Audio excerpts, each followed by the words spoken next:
Assalamualaikum warahmatullahi wabarakatuh.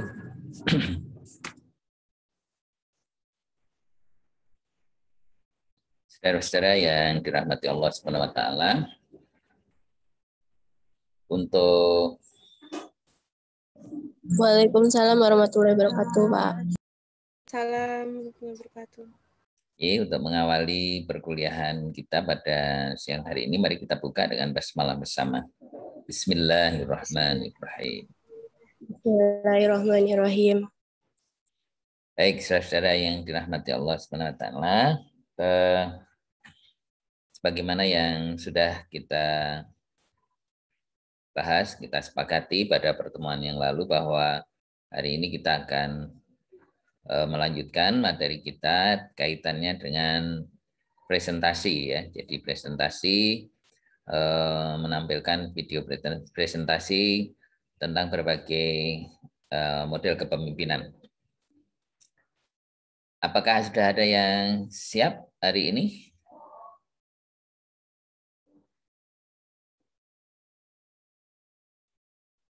Sampun? Sudah ada yang siap?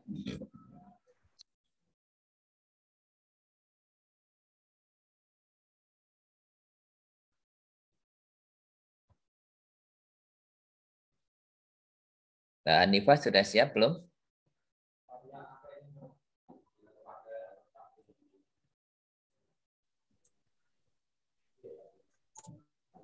Belum siap, Pak. Oke, yang sudah siap siapa? Ini yang sudah siap.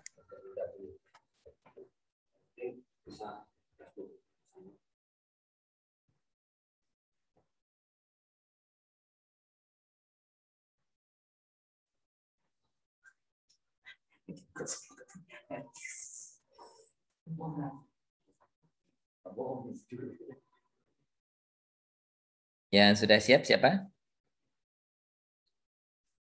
Mas Fardan sudah siap? Atau Mbak Fardan Syafitra?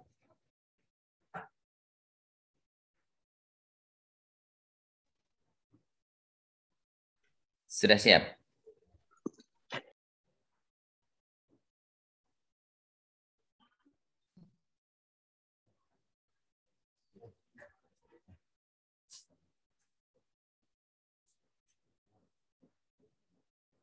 Halo?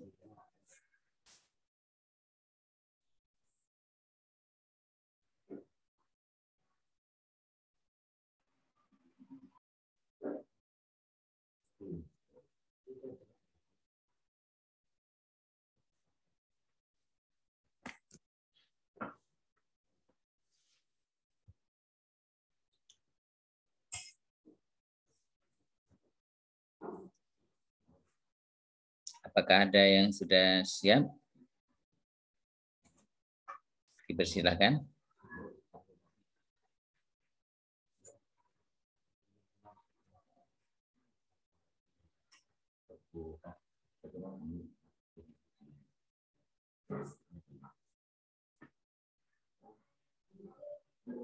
Kalau saya, Pak. Mbak Isnai Nuri sudah siap ya? Pak. Oke.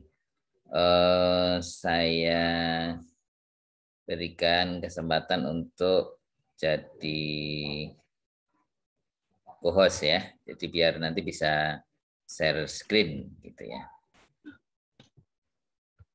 Coba dicoba. Dites dulu. Oke.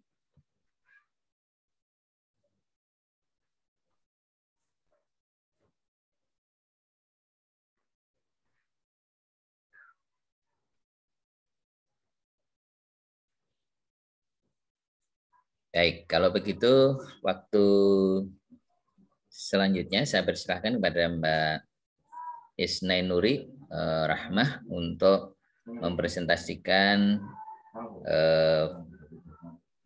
tugasnya video presentasi pada kesempatan hari ini. Dipersilahkan.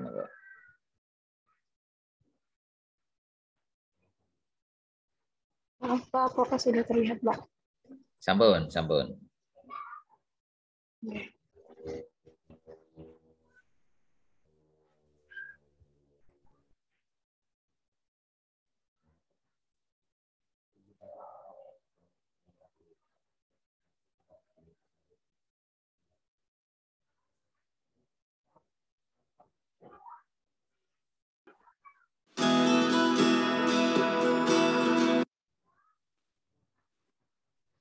Untuk suara udah terdengar, Pak. Terdengar. Mikrofonnya jangan di mute. Silakan, monggo. Oh, oke.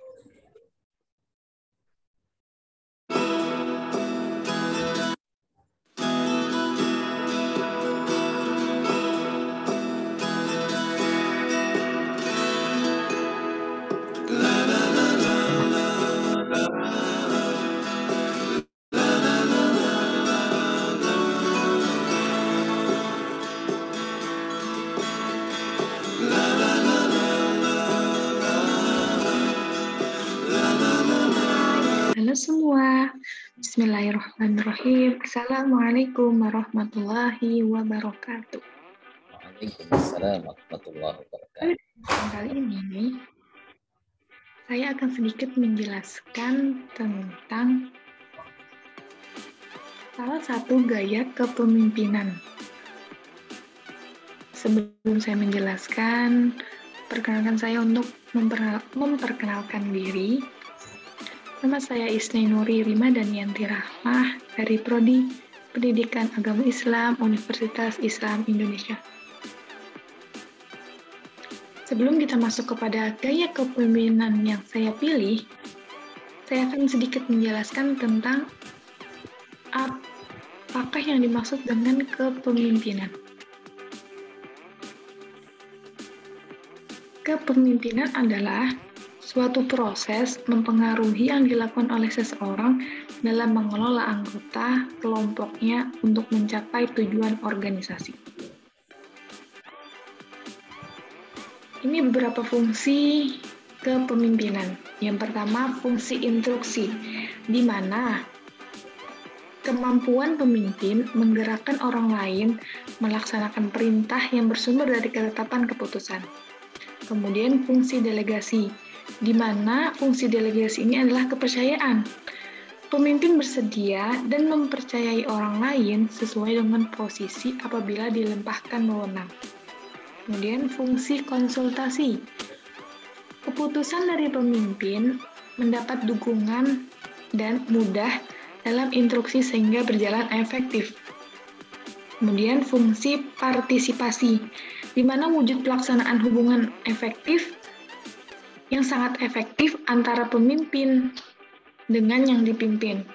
Kemudian fungsi pengendalian, di mana kepemimpinan yang efektif mampu mengatur aktivitas anggota bawahannya secara terarah dan dalam koordinasi yang efektif untuk mencapai tujuan yang bersama tentunya. Kemudian peran kepemimpinan. Bisa kita simpulkan, yang pertama itu pemberi arah, kemudian agen perubahan, pembicara, dan juga pembina. Kemudian kita masuk kepada gaya kepemimpinan yang saya pilih, yaitu kepemimpinan otoriter. Apa sih itu gaya kepemimpinan otoriter? Gaya kepemimpinan otoriter itu gaya kepemimpinan yang memusatkan keputusan dan kebijakan yang diambil dari dirinya secara penuh, yaitu oleh seorang pemimpin. Jadi pembagian tugas dan tanggung jawab dipegang secara utuh oleh pemimpin, serta bawahan hanya melaksanakan tugas yang diberikan atau yang diperintahkan saja. Kemudian, ini ada beberapa anggapan tentang gaya kepemimpinan otoriter. Yang pertama, kepemimpinan adalah hak pribadi, sehingga tidak perlu konsultasi dan orang lain tidak ikut campur. Kemudian, seorang pemimpin yang menggunakan gaya kepemimpinan otoriter disebut sebagai seorang pemimpin yang egois. Kemudian, seorang pemimpin dengan gaya otoriter memiliki karakteristik negatif. Dan juga seorang pemimpin yang menonjolkan keangkuhan dan mengabaikan peran bawahan dalam mengambil keputusan. Itu beberapa anggapan tentang kepemimpinan gaya otoriter.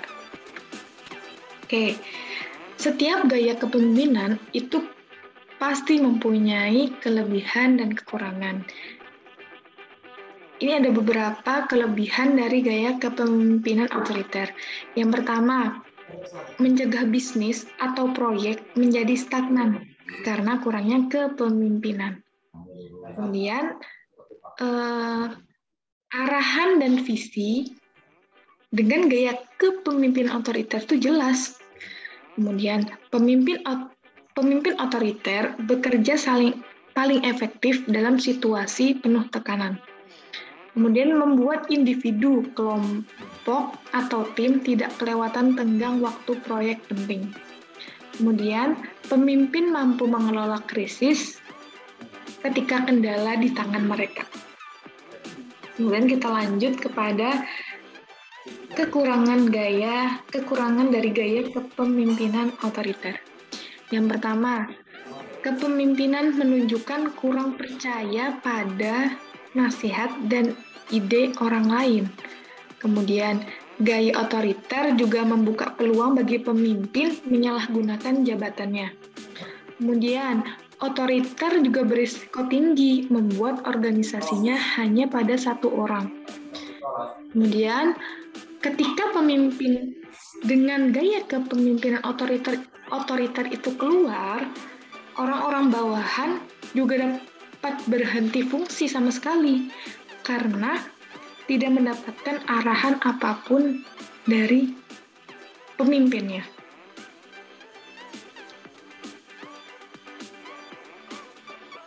Jika kita melihat dari anggapan orang-orang, kemudian kelebihan dan kekurangannya, tetapi ada sebuah negara yang memberlakukan gaya kepemimpinan otoriter.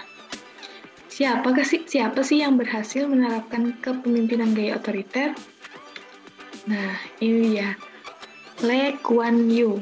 Lee Kuan Yew itu adalah mantan Perdana Menteri Singapura periode 1959 sampai 1990.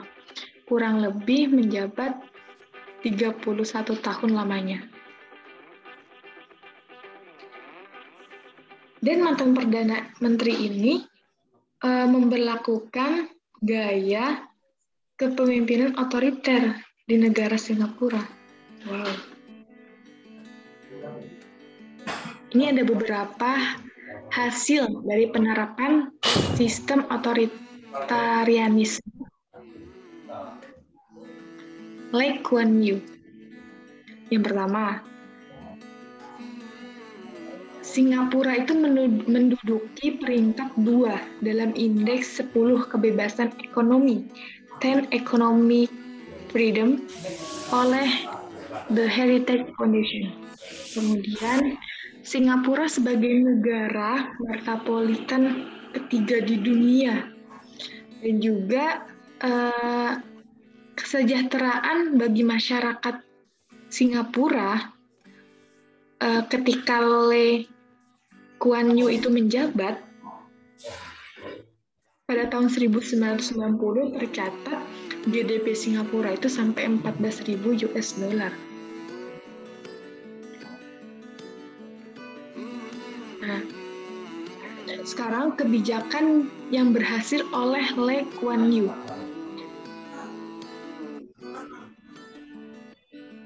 Yang pertama, Lee Kuan Yew berhasil mengubah pulau kecil Singapura menjadi negara pencapaian ekonomi dikagumi seluruh dunia.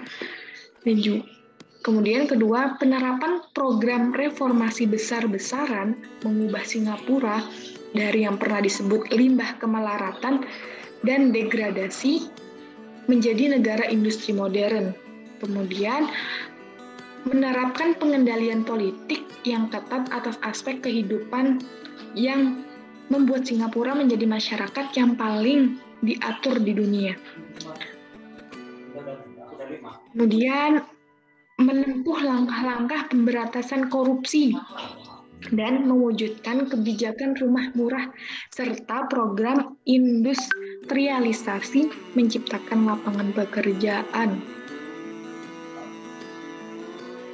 Nah, Selain Lee Kuan Yew, ada beberapa pemimpin juga yang menerapkan gaya otoriter. Yang pertama itu Saddam Hussein ketika menjabat di Arab.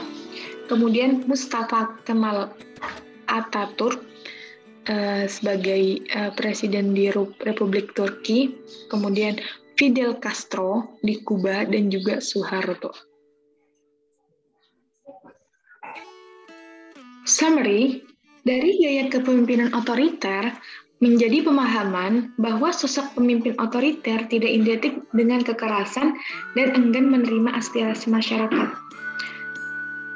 Sebagaimana kita sudah melihat penjelasan saya sebelumnya, bahwa setiap gaya kepemimpinan itu mempunyai kelebihan dan juga mempunyai kekurangan. Dan gaya kepemimpinan ini juga disesuaikan dengan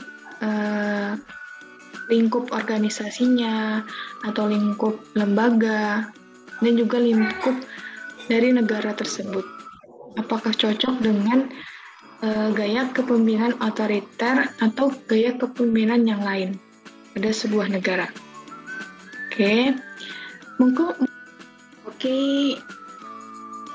Mungkin cukup sekian sedikit penjelasan dari saya.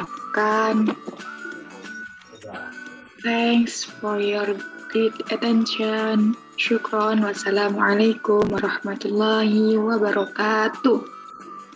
See you next time. Warahmatullahi wabarakatuh.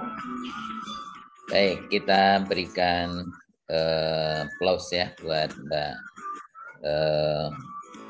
Isnai Nuri ya. Terima kasih ya.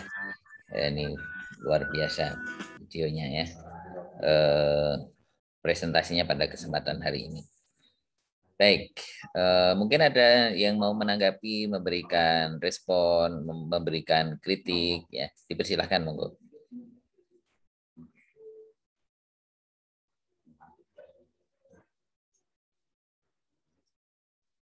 Atau mungkin ada pengantar tambahan atau kata tambahan dari Mbak Isnai Nuri sendiri terkait dengan tampilan pada kesempatan hari ini, dipersilahkan.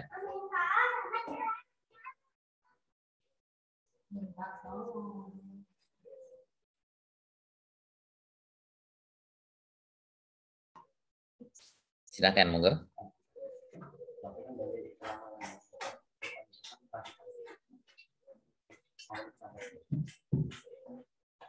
Masih mute ya, monggo silakan.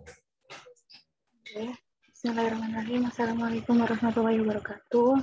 Assalamualaikum warahmatullahi wabarakatuh.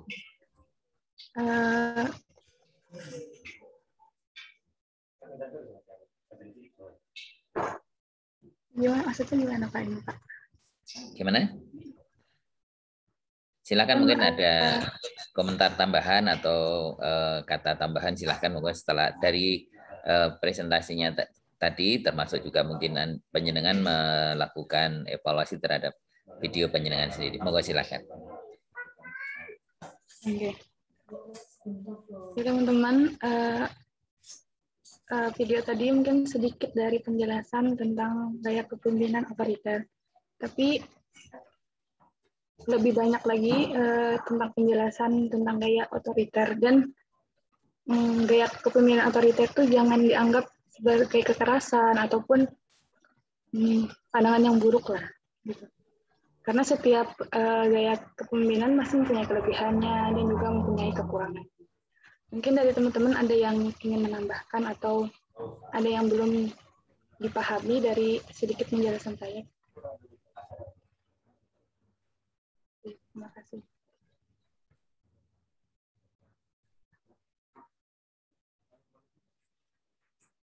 Baik, saya memberi tambahan saja. Saya kira apa yang disampaikan atau dipresentasikan oleh Mbak Isnai Nuri tadi sudah sangat baik. Satu hal yang perlu saya apresiasi bahwa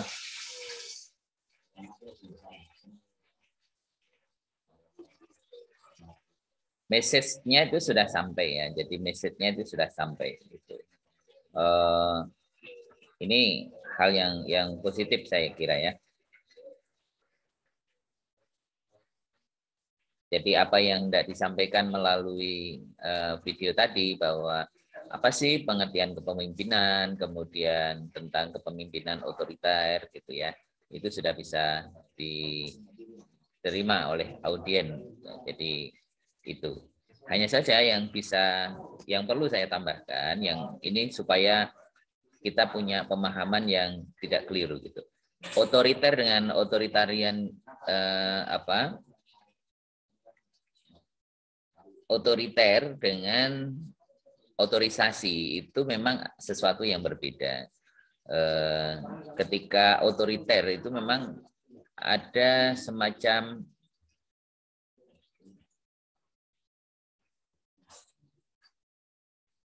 dominasi dari seorang pemimpin ya. Jadi seolah-olah pemimpin adalah yang menentukan segalanya. Tidak ada perbedaan pendapat, perbedaan pandangan, semuanya garisnya komando. Nah, itu kalau yang otoriter. Tetapi otoritarianism itu adalah merupakan sebuah model atau sebuah gaya yang mana memang ini ada semacam upaya dari seorang pemimpin dengan mengkolaborasikan dengan beberapa orang yang ada di dalamnya dalam rangka mencapai tujuan. Jadi memang ada satu semacam keseragaman, semacam instruksi, semacam upaya untuk mencapai tujuan ya. Kebijakan, penerapan sebuah kebijakan, tetapi itu perlu dukungan dari yang lainnya. Nah, seperti yang dilakukan di Singapura gitu, itu otoritarianismenya itu adalah digunakan untuk menggerakkan keseluruhannya gitu. Jadi memang tidak semuanya negatif ya, karena itu ketika itu didukung oleh sebagian yang lain itu bisa menjadi sebuah kekuatan yang solid dalam rangka mencapai tujuan gitu. Tapi kalau yang otoriter yang bernuansa negatif ya, yang bernuansa penindasan dan seterusnya, itu yang memang otoriter dalam arti yang negatif, yang di beberapa praktek kenegaraan itu betul-betul tidak boleh ada perbedaan pandangan, tidak boleh ada perbedaan pendapat, tidak boleh ada yang tidak setuju dan seterusnya. Seperti yang di Korea Utara, Kim Jong Un, nah itu nggak boleh ada perbedaan. Nah itu yang nuansanya negatif. Gitu. Tapi otoritarianism yang dalam arti yang positif itu adalah sebuah model kepemimpinan dalam rangka untuk menggerakkan seluruhnya sehingga semua orang, semua pihak yang ikut terlibat atau yang menjadi bagian dari proses kepemimpinan itu secara bersama-sama diupayakan untuk mencapai tujuan. Ya, memang ini bukan yang semata-mata yang terbaik, tapi dalam konteks tertentu ketika itu untuk mengawal sebuah kebijakan, menerapkan sebuah kebijakan itu saya kira sangat tepat ya untuk bisa diterapkan dalam situasi yang memang saat itu membutuhkan stabilitas, saat itu membutuhkan pengawalan yang ketat dan seterusnya. Jadi seperti itu. Saya kira itu tambahan dari saya yang untuk memperkuat apa yang disampaikan, yang dipresentasikan oleh Mbak Isnainuri tadi. Silakan, mungkin ada dari beberapa mahasiswa yang ingin merespon, menanggapi atau menambahkan. Saya persilakan.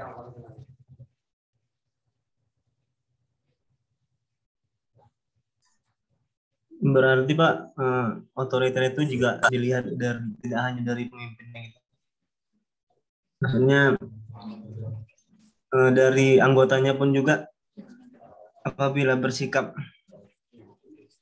kepada pemimpinnya sesuai dengan gaya kepemimpinan otoriter itu Pak.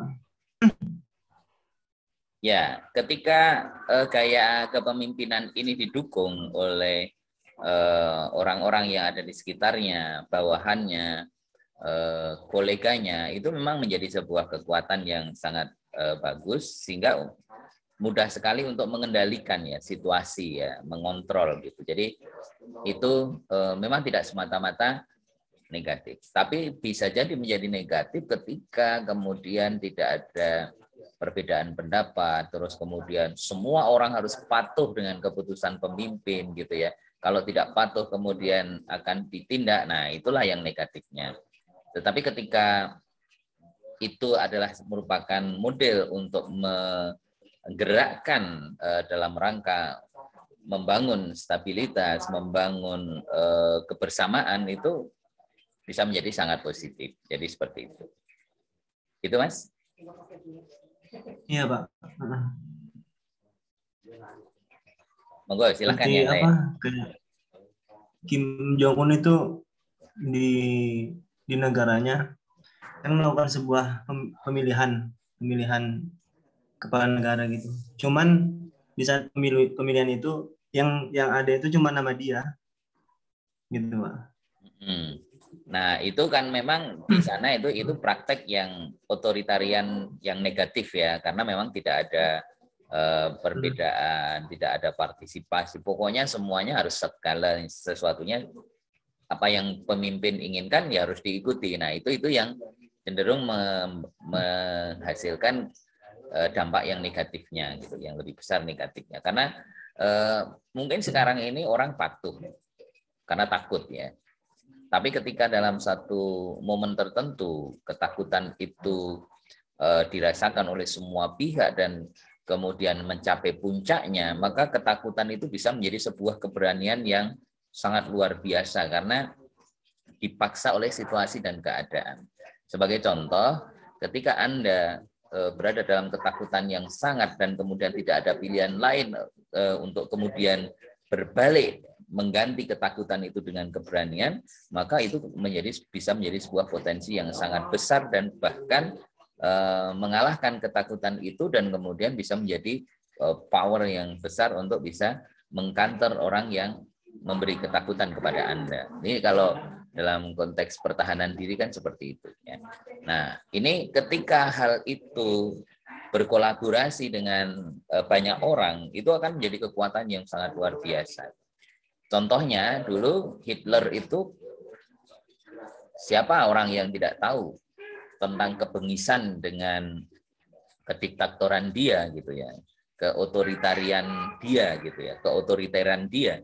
Tetapi karena semua orang itu berada dalam satu momen tertentu merasa betul-betul tertekan karena memang tidak bisa dia harus mengikuti terus-menerus, sementara banyak hal yang bertentangan dengan nurani, bertentangan dengan kondisi yang real dan seterusnya gitu. Akhirnya meledaklah ketakutan itu menjadi sebuah kekuatan dan akhirnya justru menghabisi kekuasaan dari Adolf Hitler itu sendiri. Nah, ini salah satu contoh ya.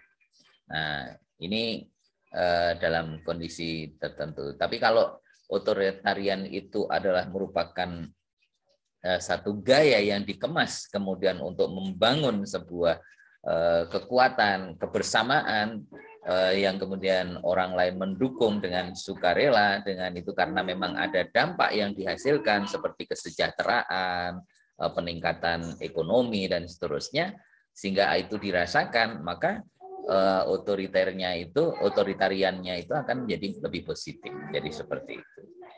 Maka tidak salah ketika Anda coba tanya kepada orang-orang tua dulu. Anda bertanya tentang masa Pak Harto dengan masa sekarang ini. Zamannya Pak Harto itu juga orang banyak menyebut otoritarian. Tetapi kalau orang-orang dulu ditanya, lebih enak zaman mana antara sekarang dengan masanya Pak Harto? Mereka pasti akan mengatakan pasti enak zamannya Pak Harto. Meskipun mungkin dibungkam dalam satu hal tertentu, mungkin tidak bisa berbeda pendapat dengan sangat mudah gitu. Tetapi kesejahteraan tentang ekonomi dan juga beberapa yang lain, stabilitas, mereka bisa rasakan dengan nyaman gitu. Nah, ini salah satu contohnya. Ketika itu dikemas dengan sesuatu yang baik dalam rangka untuk mengawal, untuk membuat stabilitas, itu tidak masalah. Jadi seperti itu. Oke, saya kira itu dari saya. Mungkin ada respon atau tanggapan lain, dipersilahkan juga. Jadi kalau misalnya kita berpindah dari berpindah ke dari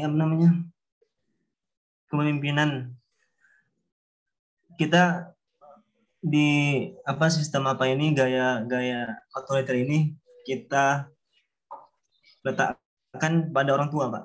Itu apakah bisa terjadi gitu, Pak? Otoriter kepada orang tua gitu ya. Ya, kalau pada sifat orang tua. Nah, otoriter kepada orang tua dalam arti ketika itu ada pada hal-hal yang prinsip gitu ya.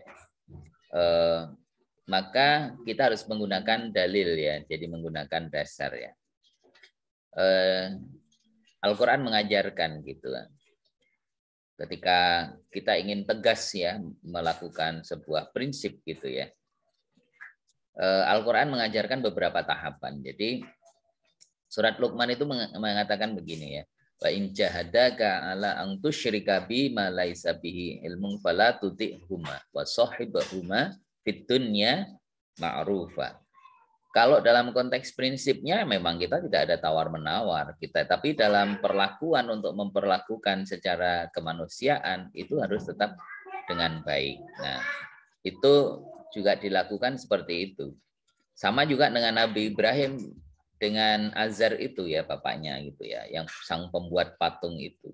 Kalau urusan akidah enggak ada tawar-menawar gitu ya. Tapi dalam konteks kehidupannya, dalam konteks kesehariannya, hubungan antara dia dengan orang tua, dengan bapaknya, itu sangat baik. Beliau sangat memuliakannya gitu ya. Nah, jadi seperti itu. Ini dalam hal-hal tertentu yang itu bisa kita lakukan. Selama itu bukan menyangkut hal-hal yang prinsip, maka kita tidak boleh sembarangan ya, tapi tetap harus menggunakan cara-cara yang terbaik ya. Jadi bil hikmah wal mau'izatul hasanah gitu. Wal mau'izatil hasanah. Bahkan ya kita boleh wajadilhum billati hiya ahsan gitu ya. Jadi boleh berdebat, berdiskusi, tapi dalam rangka untuk mencari yang terbaik. Jadi implementasinya memang juga membutuhkan satu situasi dan kondisi tertentu. Tetapi kalau kemudian tidak ada tawar-menawar, kemudian pokoknya kalau tidak mau kemudian mendapat ancaman, bahkan dibunuh dan seterusnya, nah itulah yang negatif, otoriter yang negatif. Tapi kalau prinsip kepemimpinan otoriter dalam rangka untuk membangun, untuk menciptakan sebuah stabilitas, untuk menciptakan sebuah kebersamaan, itu saya kira tidak masalah gitu ya, karena otoriter itu garis komandonya itu adalah dalam rangka untuk tadi membangun sebuah prinsip ya, dan prinsip itu untuk mencapai tujuan yang memang betul-betul bisa dirasakan oleh orang-orang yang ada di sekitarnya. Jadi seperti itu. Saya kira gitu Mas Fahrul. Ya, mungkin begitu juga sebaliknya kalau orang tua dalam mengasuh anaknya atau membimbing anaknya. Nah, itu bersikap otoriter pun begitu juga mungkin. Ya, itu tetap juga kurang baik ya. Mesti tetap harus ini ya, otoriter dalam konteks tertentu untuk tujuan kebaikan ya tidak masalah gitu ya. Saya dalam hal tertentu itu karena ada otoritariannya juga kepada anak-anak saya. Ketika pertama saya memilihkan lembaga pendidikan gitu. Dari mulai nol ya, mereka memperoleh pendidikan informal sampai yang formal, sampai jenjang tertentu, itu saya cenderung dominan gitu, agak otoriter ya. Jadi tetapi ketika sudah memasuki jenjang perguruan tinggi, saya berikan kebebasan demokrasi gitu ya. Kenapa? Karena saya punya tujuan itu untuk membangun basic dulu ya, membangun basic dulu. Otoritariannya itu bukan tanpa alasan gitu, tapi ada dasar seperti itu. Nah, sehingga ketika menerapkan disiplin di rumah, menerapkan kebiasaan untuk menumbuhkan kebiasaan ya, habit gitu ya, sampai nanti munculnya consciousness, awareness, kesadaran gitu ya. Nah, itu memang ada kalanya kita otoriter dalam mendidik juga seperti itu. Saya kira gitu ya, Mas. Iya, Pak. Baik, monggo silakan yang lain. Mungkin bisa memberikan atau mungkin mau menanggapi juga silakan.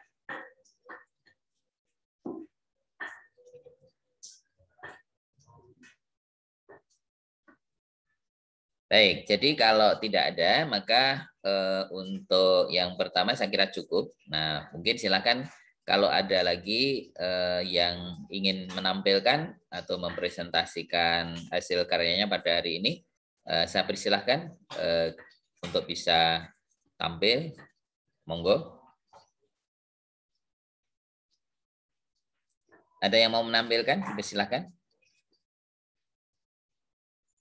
Jadi Mbak Isnai Nuri saya kira sudah luar biasa. Nah, sekarang monggo silahkan yang lain. Ini kan yang masuk yang laki-laki kalah sama yang perempuan. Ayo tunjukkan bahwa laki-laki itu adalah qawwamuna 'alan nisa gitu ya. Pemimpin bagi para wanita. Nah, dipersilahkan. Mas Fahrul mau mencoba?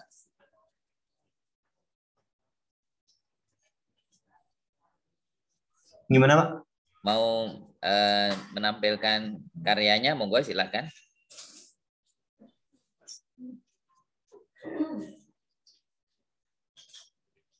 Mungkin yang lain dulu. Ada yang mau Oke. nampilin nggak? Baik, yang lain mungkin ada yang mau tampil, silahkan.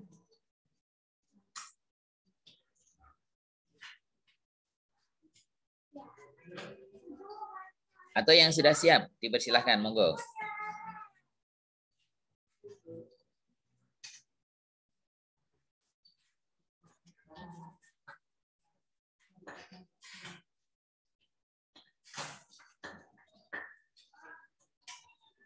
Baik, karena ini adalah momen untuk presentasi. Kalau memang belum ada ya sudah. Berarti nanti kita bisa akhiri gitu ya. Kalau nggak ada, saya aja, Pak. Oh gitu ya, akhirnya tampil juga ya. Oke, baik, saya kasih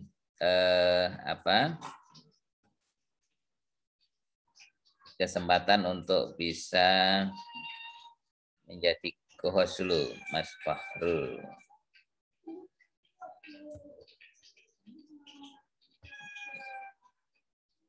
Oke, sudah saya kasih kesempatan untuk menjadi narasumber dan bisa share screen nantinya. Tapi tolong nanti mikrofonnya jangan dimatikan sehingga bisa keluar suaranya. Monggo silakan Mas Fahrul. Iya, Pak.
Assalamualaikum warahmatullahi wabarakatuh.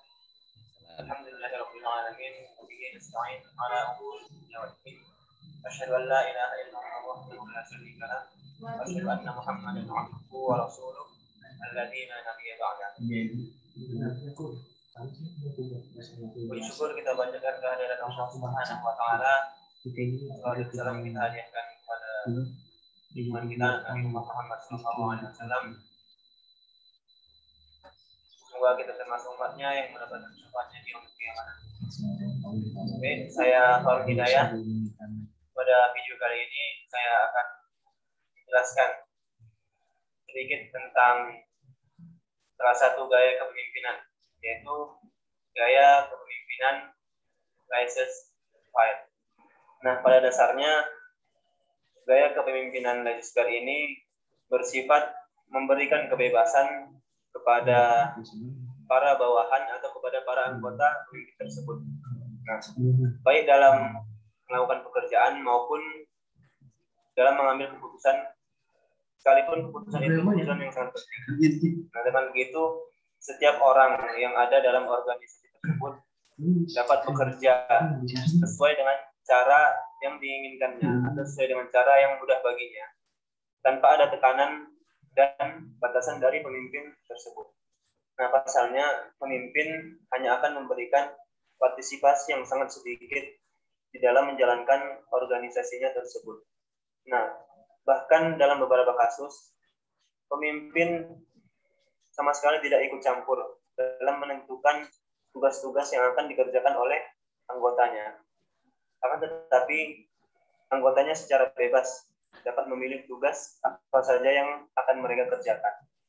Nah, bahkan saat memberikan komentar sekalipun, pemimpin tidak pernah bermaksud untuk mengatur atau membatasi bawahannya. Nah, kemudian ciri-ciri dari gaya kepemimpinan laissez-faire ini yaitu yang pertama, pemimpin menyerahkan tanggung jawab pekerjaan kepada anggotanya atau kepada bawahannya. Nah, yang pertama. Kemudian yang kedua, pemimpin memberikan kebebasan kepada bawahannya untuk mengemukakan ide, pendapat, ataupun saran. Yang kemudian yang ketiga, pemimpin menyerahkan kepada bawahannya sepenuhnya dalam hal pengambilan keputusan. Kemudian yang keempat, pemimpin percaya kepada bawahannya, bahwasannya bawahannya itu atau anggotanya itu mampu untuk melaksanakan tugas-tugas yang diempannya. Kemudian yang kelima, pemimpin membiarkan bawahannya untuk memilih cara-cara yang hendak digunakan oleh bawahannya dalam menyelesaikan pekerjaannya tersebut. Nah, kemudian dari Handoko dan Rekso Hadiprojo menjelaskan 3 ciri dari pemimpin dengan gaya kepemimpinan laissez-faire ini, yaitu yang pertama, cirinya yaitu pemimpin membiarkan bawahannya untuk mengatur dirinya sendiri. Yang kedua, pemimpin hanya menentukan kebijaksanaan dan tujuan umum. Yang ketiga, bawahan atau anggota dapat mengambil keputusan yang relevan untuk mencapai tujuan dalam segala hal yang mereka anggap cocok. Kemudian, kelebihan dan kekurangan dari gaya kepemimpinan laissez-faire. Nah, kelebihannya yaitu yang pertama, pemimpin akan menyerahkan keputusan kepada keinginan kelompok. Nah, sehingga keputusan yang dihasilkan menjadi keputusan bersama. Yang kedua, kemungkinan bawahan atau anggota dapat mengembangkan kemampuannya atau kreativitasnya dan dapat memecahkan masalah ketika ia sedang bekerja atau sedang mengemban tanggung jawab pada pekerjaan tersebut. Kemudian yang ketiga, bawahan lebih bebas untuk menunjukkan persoalan yang dianggap penting sehingga proses penyelesaian lebih cepat. Nah, sedangkan kelemahan dari gaya kepemimpinan laissez-faire ini yang pertama yaitu pemimpin tidak mampu melakukan koordinasi dan pengawasan yang baik. Nah, dikarenakan pemimpin memberikan kebebasan yang besar kepada anggotanya. Kemudian yang kedua, pemimpin tidak mempunyai wibawa sehingga ia tidak ditakuti apalagi disegani oleh bawahannya. Yang ketiga, apabila bawahan terlalu bebas atau anggotanya terlalu bebas tanpa pengawasan, terjadi penyimpangan dari peraturan yang berlaku dari bawahan serta mengakibatkan salah tindak dan memakan banyak waktu bila bawahan kurang pengalaman. Nah, kemudian, gimana nih? Apabila gaya kepemimpinan laissez-faire ini diterapkan di dunia pendidikan. Nah, gaya kepemimpinan laissez-faire bersifat memimpin yang pasif, bersifat pasif, dan adanya kebebasan pada anggotanya atau bawahannya. Penerapan gaya kepemimpinan laissez-faire ini tidaklah cocok diterapkan di dunia pendidikan.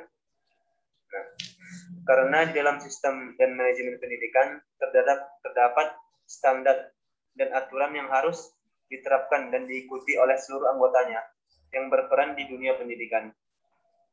Nah, dikarenakan kualitas mutu pendidikan tidak bisa dilakukan atau tidak bisa dijaga tanpa adanya koordinasi dan kerjasama antar pihak yang bertanggung jawab di dunia pendidikan tersebut. Nah, kerjasama dan saling aktif antar anggota dan pemimpin sangat berpengaruh terhadap kualitas pendidikan di suatu lembaga, sehingga pemimpin tidak menyerahkan begitu saja tanggung jawabnya terhadap anggotanya. Seperti contohnya kepala sekolah yang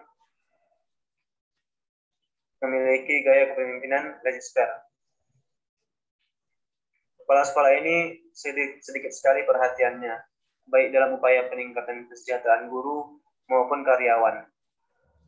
Kepala sekolah bersikap acuh tak acuh terhadap tugas dan tanggung jawabnya dalam melaksanakan pekerjaan sehari-hari. Guru dan karyawan dibiarkan bekerja sesuai dengan kemauannya sendiri-sendiri, tanpa diberikan petunjuk, tanpa ada pembagian pekerjaan yang jelas, tanpa diawasi, dan tanpa koordinasi satu sama lain. Aplikasi gaya kepemimpinan laissez-faire dalam proses kepemimpinan di sekolah menyebabkan guru dan karyawan mengalami kebingungan dalam melaksanakan pekerjaannya, yang pada gilirannya berakibat pada menurunnya kinerja guru dan karyawan yang bersangkutan. Nah, pada akhir video ini saya akan memberi kesimpulan bahwasannya gaya kepemimpinan laissez-faire ini tidaklah cocok untuk diterapkan di dunia pendidikan. Agar terjaganya kinerja guru dan karyawan serta mutu pendidikan ini menjadi lebih baik. Mungkin demikianlah presentasi saya pada video kali ini. Lebih dan kurangnya mohon dimaafkan. Billahi taufiq wal hidayah. Wassalamualaikum warahmatullahi wabarakatuh.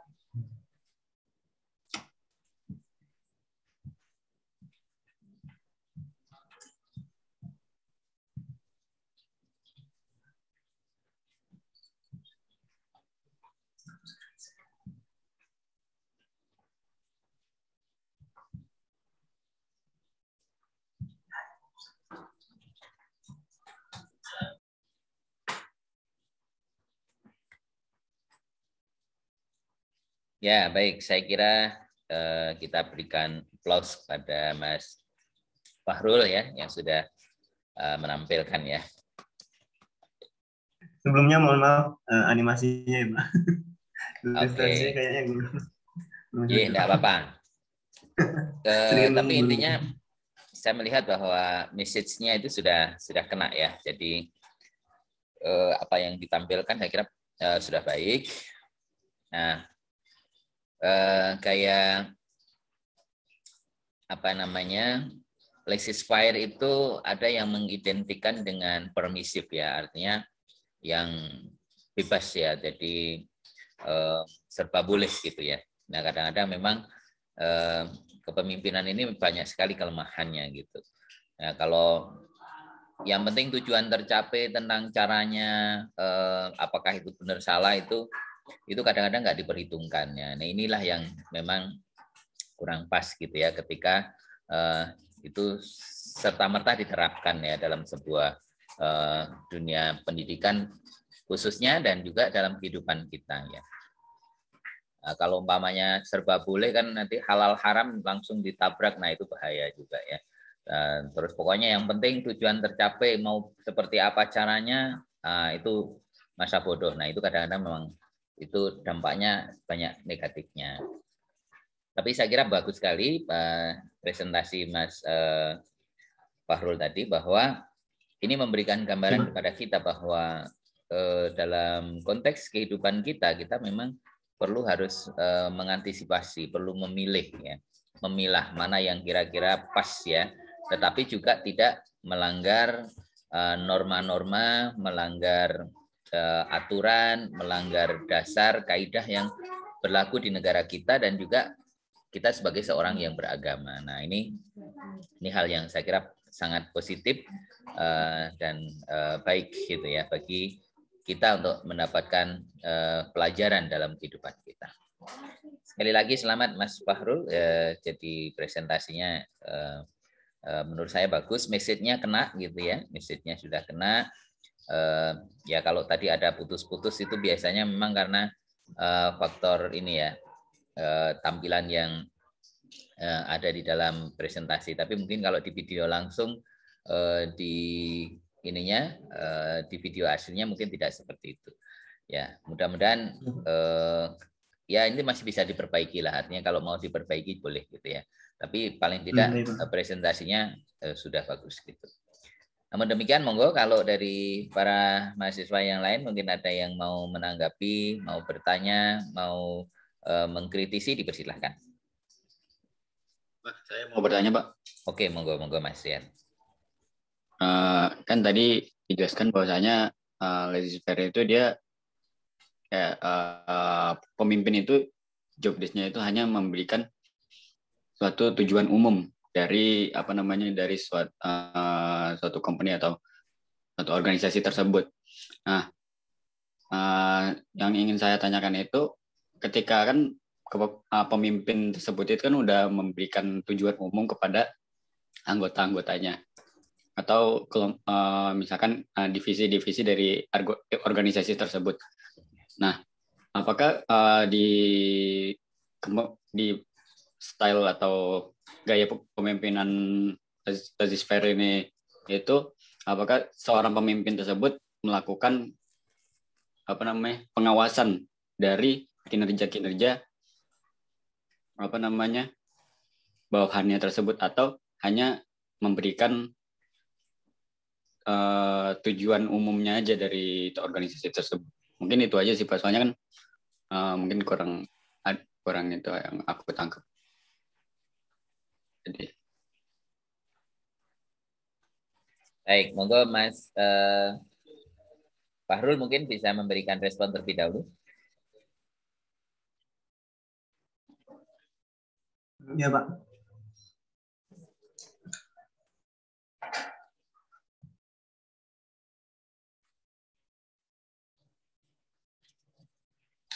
Mungkin tergantung ininya ya, pemimpinnya. Karena ada yang memang dia memantau, ada yang juga dia memang benar-benar membiarkan gitu loh anggotanya. Tapi dalam tanda kutip, dia tidak mau mengkritisi pekerjaan para anggotanya gitu loh, intinya. Tapi kalau masalah memantau atau tidak memantaunya, itu tergantung pemimpinnya juga. Mungkin begitu Pak. Oke, baik. Saya ikut memberikan jawaban. Jadi kalau dalam kepemimpinan laissez-faire itu memang lebih banyak pemimpin itu tidak terlalu mengendalikan ya. Jadi pengawasan itu kurang gitu ya. Karena apa? Orientasinya hanya pada tujuannya, apakah tercapai atau tidak. Gitu. Tentang caranya seperti apa itu ya itu lebih banyak dibiarkan gitu ya. Sehingga orang-orang yang ada di sekitarnya itu diberikan kebebasan gitu ya. Nah inilah bahayanya, inilah yang bisa menyebabkan nanti juga menjadikan reputasi dari pemimpin itu juga menjadi kurang baik gitu ya. Nah oleh karena itu memang pengawasannya sangat minim sekali kalau di sini itu. Jadi karena apa? Dia lebih berorientasi pada tujuan dan kebijakannya apa ya. Pokoknya saya memberikan ini, boy. Yang penting saya pengen ini berhasil. Kamu mau melakukan seperti apa caranya, itu monggo lah, terserah. Jadi betul-betul diberi bebasan. Yang penting dia hanya melihat nanti hasilnya seperti apa. Nah, itu dalam kepemimpinan model laissez-faire ini. Gitu. Itu Mas. Berarti untuk gaya kepemimpinan laissez-faire itu dia hanya memberikan sebuah kayak tujuan umum atau misalkan gambaran rancangan program umum, dan terus habis itu dia seperti hanya melihat hasil dari kinerja itu sendiri, dan tidak memperdulikan progres yang dilakukan oleh anggota-anggotanya. Betul, lebih banyak ke situnya gitu ya. Jadi karena apa? Makanya itulah yang dikatakan di awal tadi saya menyampaikan, kenapa laissez-faire ini kok tidak banyak diikuti, karena di sini itu cenderung permisif gitu ya. Jadi ya tidak terlalu mempedulikan tentang cara baik buruk gitu ya. Pokoknya yang penting hasilnya. Intinya lebih ke arah ke situ gitu ya, seorang pemimpin. Nah, itu sangat berbahaya kalau bagi kita sebagai seorang muslim, kalau umpamanya hanya tujuannya yang berhasil, kemudian cara melakukannya tidak benar, kemudian melanggar etika, melanggar aturan agama gitu kan. Itu kan menjadi masalah gitu. Yang penting tujuan target ekonomi tercapai gitu. Yang penting kita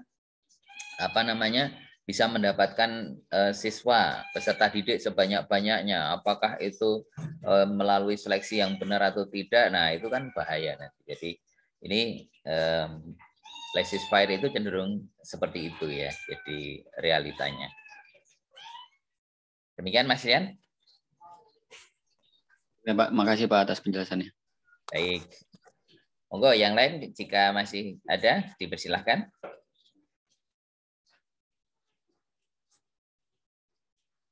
Atau ada yang sudah siap lagi? Satu lagi kalau memang ada presentasi.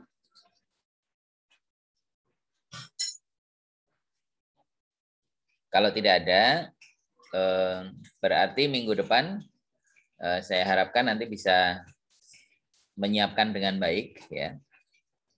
Tidak masalah, yang penting dipresentasikan dulu. Toh nanti masih ada kesempatan kalau umpamanya mau memperbaiki lagi, itu dipersilahkan gitu ya. Jadi kesempatan ini yang lebih penting adalah bagaimana kita bisa menyampaikan message tentang model kepemimpinan, dan ini penting bagi kita. Kenapa? Karena dengan kita mengetahui berbagai model itu, suatu saat kita akan terjun langsung di dalam kehidupan nyata yang tentu kita hadapi itu sangat lebih beragam ya. Jadi tidak hanya satu model saja, tapi kompleks. Masyarakat kita itu masyarakat yang majemuk, masyarakat yang kompleks gitu ya. Sehingga kita butuh pengalaman, butuh pemahaman, butuh pengetahuan ya yang tepat lah kira-kira untuk bisa menerapkan sebuah kepemimpinan. Ya, kita tidak bisa memungkiri secara potensi, secara fitrah bahwa Allah memang menciptakan kita sebagai seorang pemimpin. Hanya saja masalah kesempatan dan lahan itulah nanti yang akan membedakan apakah kita betul-betul bisa sukses atau tidak. Itu sangat tergantung bagaimana kita memanfaatkan lahan kehidupan itu dalam konteks kepemimpinan dengan baik. Ketika kita punya bekal yang bagus dan kemudian pengalaman dari berbagai pihak, dari orang lain gitu, akan kelebihan, akan kekurangannya, kemudian dampaknya, maka kita bisa memilih gitu ya. Ya tentu kepemimpinan yang baik itu ya sesungguhnya combine ya, jadi kombinasi dari berbagai model. Ya, kadangkala bisa juga otoritarian, kadangkala memang harus sangat demokratis, kadangkala harus menerapkan dengan visioner dan seterusnya. Jadi memang itu harus saling melengkapi gitu ya.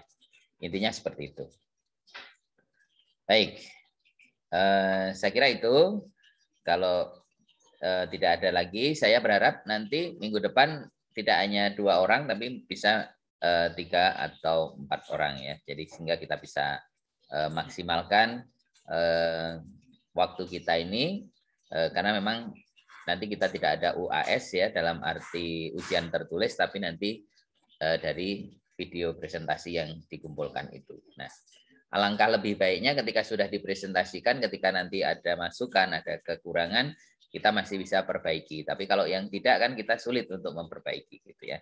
Nah, ini yang saya harapkan. Gitu. Baik, sebelum saya akhiri, ada yang mau bertanya? Dipersilakan.